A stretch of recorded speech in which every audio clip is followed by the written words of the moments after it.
Welcome back student, मैं रमन लेकर आया हूं आज आपके लिए ऑर्गेनिक केमिस्ट्री का नया टॉपिक, जिसमें लेसन नंबर 6 है।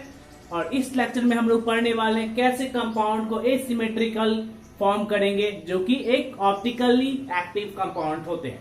तो आइए इस लेक्चर में सबसे पहले अगर आपको कोई कंपाउंड दिया गया है, सपोज मानते हैं R bond C bond S double bond O, ये एक कंपाउंड है। इस कंपाउंड में आपके पास एक रिएजेंट के तौर पे एक कंपाउंड और दिया जाएगा। फॉर एग्जांपल यहाँ पे दिया गया HCN, मतलब हाइड्रोजन साइनाइड, है ना। तो ये कंपाउंड का एडिशन करेंगे और एक नया कंपाउंड का सिंथेसिस करेंगे जिसका नाम होगा साइनोहाइड्रीन, है ना। तो ये कायरल सेंटर है, इस तरफ R ग्रुप लगा है, इस तरफ H ग्रुप, इस तरफ CN ग्रुप और इस तरफ OH ग्रुप, मतलब चारों के चारों ग्रुप अलग हैं। That's why it is called optically active compound. तो according to the rules of asymmetrical synthesis, an optically inactive compound is changed into optically active compound। यहाँ पे देखिए ये कंपाउंड ऑप्टिकली इनएक्टिव है क्योंकि कार्बन के पास 4 सिग्मा बॉन्ड नहीं है। 4 सिग्मा बॉन्ड होने के बावजूद अलग अलग ग्रुप्स यहाँ पे नहीं है। तो इस कंपाउंड को ऑप्टिकली इनएक्टिव से ऑप्टिकली एक्टिव बनाने के लिए आपको कंपाउंड मिलेगा एक सुटेबल रिएजेंट, और इस प्रकार ये नया कंपाउंड का फॉर्मेशन होगा, है ना। दूसरा एग्जांपल इसी प्रकार देखते हैं कैसे फॉर्मेशन होता है। In the case of C6H5CHO, मान लीजिए कंपाउंड दिया गया एग्जांपल नंबर 2 में, जिसमें C6H5CHO है। तो यहाँ पे कैसे अरेंज करेंगे, ये एसिमेट्रिकल है कि सिमेट्रिकल, पहले चेक करेंगे इसके पास 4 सिग्मा बॉन्ड है या नहीं। तो बीच में इसको ऐसा करके भी लिख सकते हैं, C एक तरफ C6H5, दूसरी तरफ OH, है ना, और तीसरी तरफ आप सपोज ऐसे एक तरफ H और दूसरी तरफ डबल O, बस। तो ऐसा स्ट्रक्चर बन रहा है, मतलब कि देखिए सिर्फ 3 ही बॉन्ड है, 1 सिग्मा 2 सिग्मा 3 सिग्मा, है ना। तो टोटल 3 सिग्मा, मतलब एसिमेट्रिकल कंपाउंड है। This is like C6H5 bond C, इधर H लगा देते हैं और इधर डबल O लगा देते हैं। अब इसमें HCN का बॉन्डिंग बनेगा, तो कैसे बना, आप यहाँ पे ये बॉन्ड टूटेगा, OH होगा और इधर CN होगा। तो ये स्ट्रक्चर आपका बना, है ना। अब इस स्ट्रक्चर में क्या करेंगे, हाइड्रोलाइसिस करेंगे, मतलब addition of H2O। Addition of H2O होने के कारण जब कभी भी, हमेशा याद रखिएगा, CN प्लस H2O जब भी होता है, मान तो ये प्रोडक्ट बनता है, जैसे यहाँ पे 2 अगर कर देते हैं तो ऐसा बनेगा COOH plus NH3 by product के फॉर्म में चला गया और यहाँ पे ये प्रोडक्ट बना। अब कैसे, तो देखिए हाइड्रोजन यहाँ पे कितना है, 4 हाइड्रोजन 2 ऑक्सीजन, है ना। तो कार्बन के साथ 2 ऑक्सीजन गया, 1 हाइड्रोजन गया ना, 2 ऑक्सीजन 1 हाइड्रोजन, और यहाँ पे 1 नाइट्रोजन यहाँ वाला था और 3 हाइड्रोजन NH3। तो ये बाय प्रोडक्ट के फॉर्म में जाएगा। तो हमेशा always remember that when CN is reacted with H2O it form COOH and NH3 by product. तो यहाँ पे ये स्ट्रक्चर आपके पास आती है, एक तरफ OH, एक तरफ C6H5, इसको याद रखिएगा, और एक तरफ COH। इसे बोलते हैं मैंडलिक एसिड। मैंडलिक एसिड में भी कौन सा एसिड है, प्लस या फिर D और माइनस या फिर L। तो ये वाला माइनस है, जिसे हम लीवो कंपाउंड के नाम से भी जानते हैं। कहीं पे अगर प्लस दिखे इसका मतलब डेक्स्ट्रो है, और माइनस है इसका मतलब लीवो है। ओके, तो मैंडलिक एसिड ये कौन सा है, ये माइनस वाला है। तो इस प्रकार एक इनएक्टिव कंपाउंड से एक्टिव कंपाउंड का सिंथेसिस हुआ, है ना। इनएक्टिव कंपाउंड से एक्टिव कंपाउंड का सिंथेसिस हुआ इस प्रकार से। तो यहाँ पे हम लोगों ने पढ़ा how to form optically active compound from optically inactive compounds.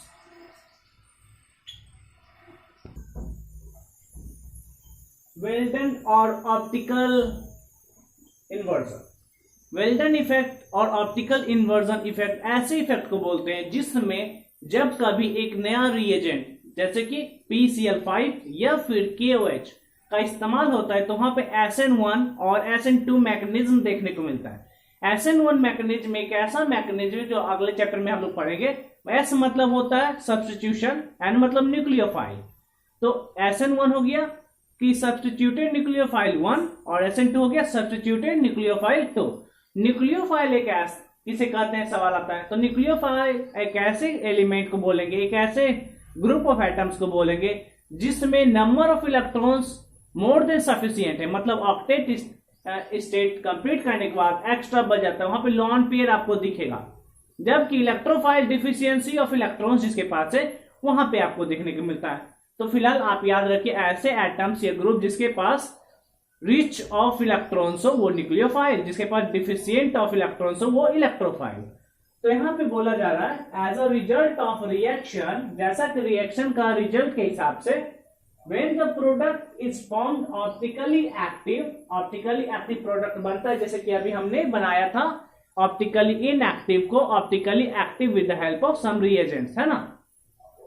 But its configuration is reverse from that of the reactants, लेकिन रिएक्टेंट से इसका कॉन्फिगरेशन पूरी तरीके से अलग है, तो ऐसे प्रोडक्ट को बोलते हैं वेल्डन इफेक्ट या फिर ऑप्टिकल इन्वर्जन। जैसे कि केस में ये देखते हैं, फॉर एग्जांपल एक रिएजेंट इस्तेमाल किया या तो PCl5 या फिर KOH, तो ये कौन सा रिएक्शन दिखाएगा, SN2 मैकेनिज्म या फिर SN1 मैकेनिज्म, है ना, दोनों में से एक दिखाएगा। तो सबसे पहले बात करते हैं, जैसे ET मतलब इथाइल ग्रुप, H मतलब हाइड्रोजन, Me मतलब मिथाइल, OH मतलब हाइड्रोक्साइड। तो सबसे पहले ये कार्बन को PCl5 से रिएक्शन करवाते हैं। PCl5 के साथ रिएक्शन जब करवाते हैं, यहाँ पे देखिए, तो PCl5 और OH, तो PCl5 प्लस OH, तो यहाँ पे प्रोडक्ट आपका बनेगा। सबसे पहले 5 क्लोरीन है, हाइड्रोजन ये है, तो सबसे पहले HCl बाय प्रोडक्ट में जाएगा, क्लोरीन हाइड्रोजन के साथ रिएक्शन करेगा, HCl बनेगा। फिर क्लोरीन के पास कितना बचा, अब मान लीजिए 5 है, इधर मेरे पास मान लीजिए सपोज एक HCl बना रहे हैं, तो एक HCl, अभी मेरे पास 4 बचा, है ना, तो ये PCl4 और O है, तो यहाँ पे हम लोग दूसरा प्रोडक्ट बनेगा POCl3, सेकेंड प्रोडक्ट POCl3। अभी भी एक क्लोरीन बचा हुआ है, तो ये क्लोरीन हाइड्रोजन के जगह पे आएगा और इसको डिस्प्लेस कर देगा। हमेशा याद रखिएगा ये रिएक्शन PCl5 प्लस OH हमेशा क्या देता है, POCl3 plus HCl, this would be the product.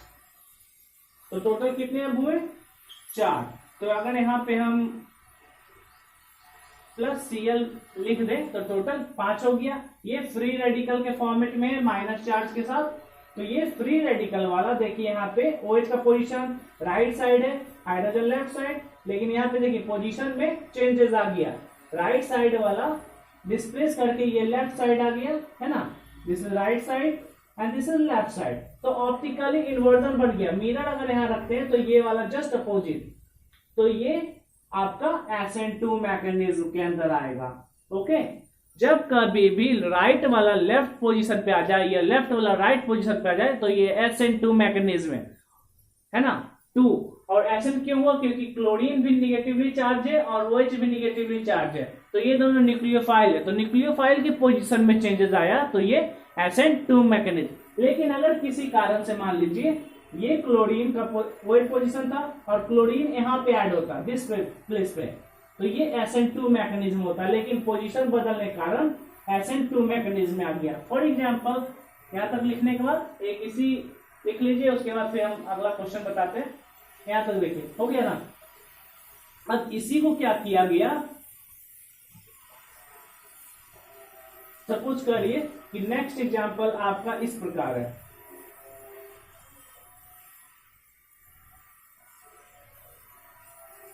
क्या दिया हुआ था, ऊपर में ET, नीचे C, इधर Cl, इधर H और बीच में क्या था Me, मिथाइल, जिसमें मिथाइल ग्रुप। अब यहाँ पे KOH डालते हैं, KOH, तो ये रिएक्शन फिर करेगा पोटासियम, तो ये बनेगा ET प्लस डिस्प्लेसमेंट रिएक्शन एक तरह का दिखाना। तो यहाँ पे आपका क्लोरीन यहाँ था, तो स्विच OH और Cl का स्विच यहाँ पे सेम पोजीशन, और इधर H का H, और बाय प्रोडक्ट में K और Cl मिलके KCl बना दिए। तो ये वाला SN1 मैकेनिज्म में आ गया, क्योंकि यही ये पोजीशन सेम पोजीशन, और इससे पहले वाला SN2 मैकेनिज्म आ गया। तो ज्यादातर वेल्डेन इफेक्ट में कौन सा मैकेनिज्म देखने को मिलता है? SN2 mechanism. Okay, in the case of example number 3, अगर मान लेते हैं कार्बन है, कायरल कार्बन जिसके पास 4 अलग अलग ग्रुप्स है और उसमें OH माइनस आयंस को ऐड करवा रहा है, तो इसमें देखिए Br जो है ये न्यूक्लियोफाइल है। सबसे पहले आपको न्यूक्लियोफाइल खोजना पड़ेगा, तो Br न्यूक्लियोफाइल है क्योंकि इसके पास एक्स्ट्रा इलेक्ट्रॉन्स है। अब कैसे पता चलेगा कि ये एक्स्ट्रा इलेक्ट्रॉन्स है? तो जो भी नॉन मेटल्स होते हैं उनके पास एक्स्ट्रा इलेक्ट्रॉन्स होते हैं, सच एज हैलोजन ग्रुप्स, है ना। फिर उसके बाद ऑक्सीजन ग्रुप्स, इन लोग के पास लॉन पेयर्स होते हैं। लॉन पेयर्स है मतलब एक्स्ट्रा इलेक्ट्रॉन। और मेटल ग्रुप है तो इसके पास लॉन पेयर नहीं होता है, इसके पास इलेक्ट्रॉन की डिफिशियंसी होती है। तो जिसके पास माइनस चार्ज दिखेगा उसके पास ज्यादा इलेक्ट्रॉन है, जिसके पास प्लस चार्ज दिखेगा उसके पास कम इलेक्ट्रॉन है। तो सबसे पहले Br देख लिए, Br के पास इलेक्ट्रॉन की बढ़ोतरी है, इनरिचमेंट है। तो यहां से ये मान लेते हैं Br बाहर की तरफ आ रहा है, 3D फिगर है। सपोज करिए Br जो है बाहर की तरफ प्रोजेक्ट कर रहा है, आउटवर्ड। तो OH ग्रुप ऐड हुआ है, ये इधर अंदर की तरफ प्रोजेक्ट कर लिए। तो ये कौन सा मैकेनिज्म आता है? SN1 या SN2? कौन सा है? Which one of the following is correct? क्योंकि ये भी स्टीरियोजेनिक है, और तो ये कौन सा सही हुआ? SN2 is the correct answer, क्योंकि सेम डायरेक्शन में नहीं, ओके, अपोजिट डायरेक्शन में। एक आउटवर्ड था तो अब OH ग्रुप का एडिशन हुआ इनवर्ड की तरफ से, है ना। तो this process is called SN2 mechanism. SN मतलब S मतलब सब्स्टिट्यूट डिस्प्लेसमेंट, N मतलब न्यूक्लियोफाइल, और 2 मतलब बैक बॉन्डिंग, पीछे से आके बॉन्डिंग किया। जैसे कि अगर आप अपना कान ऐसे पकड़ो सामने से, या फिर सपोज करो नोज अपना पकड़ो सामने से, this is called S1 mechanism, और पीछे से करके नोज पकड़ो तो this is called SN2 mechanism. तो इस प्रकार यहाँ पे हम लोगों ने ऑप्टिकल आइसोमर और उससे रिलेटेड कुछ टॉपिक्स को कवर किया है। तो हमारे लेक्चर में आगे देखते रहिए, जाइएगा कहीं मत। आज के लेक्चर यहीं पे समाप्त करते हैं, और देखते रहिए, और फिर हम लोग अगले लेक्चर में आपके साथ फिर रूबरू होते हैं। तो लाइक शेयर एंड सब्सक्राइब करते रहिए।